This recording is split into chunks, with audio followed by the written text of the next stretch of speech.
Akizungumza na mamia kwa makumi ya wananchi wa mkoa wa Kigoma na viunga vyake waliofurika katika viwanja vya Kawawa kusikiliza sera za mgombea wa kiti cha urais kupitia CCM Dr. John Pombe Magufuli, amewaahidi wananchi hao kuwa mkoa wa Kigoma unapaswa kubadilika na kuwa kitovu cha biashara cha ukanda wa nchi za Afrika Mashariki na Kati kutokana na jiografia yake, lakini pia kutokana na uwepo wa rasilimali pamoja na maliasili lukuki, na hivyo kuahidi kuweka miundombinu itakayosaidia kukuza maendeleo na uchumi wa Kigoma.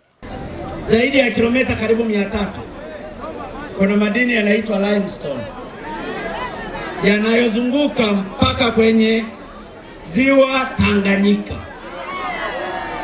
Ile limestone ndio raw material ya kutengeneza simenti na chokaa. Serikali ambayo nimewania kuipanga, nimepanga kuwa serikali yenye viwanda. Nataka kuwathibitishia hapa Kigoma tutajenga kiwanda cha simenti. Aidha, Dr. Magufuli amewaahidi wananchi hao wa Kigoma kuwatatulia kero usafiri katika ziwa Tanganyika kwa kununua meli mpya itakayokuwa ikifanya kazi ya usafirishaji katika ziwa hilo. Mipango ya maandalizi imeshaanza kufanyika katika kipindi changu. Hizo meli lazima ziwepo hapo, ili Watanzania wa Kigoma wawe wana haki ya kuzunguka wanavyotaka hata majini. Kuanzia mwaka kesho tutaanza mpango wa kutengeneza reli ya kisasa inayoitwa standard gauge ya kutoka Dar es Salaam Tabora hadi Kigoma na Tabora hadi Mpanda na Tabora.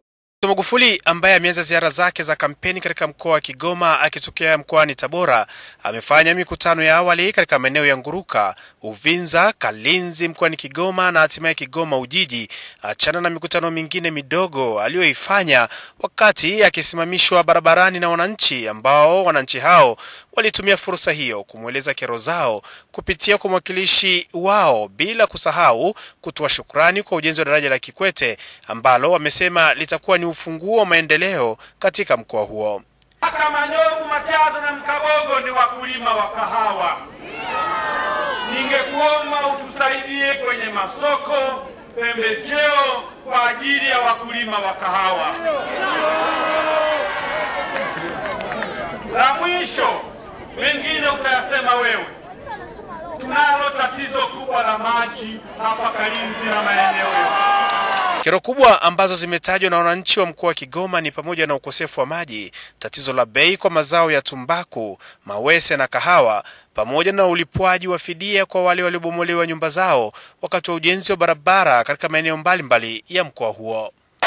Mmeniachia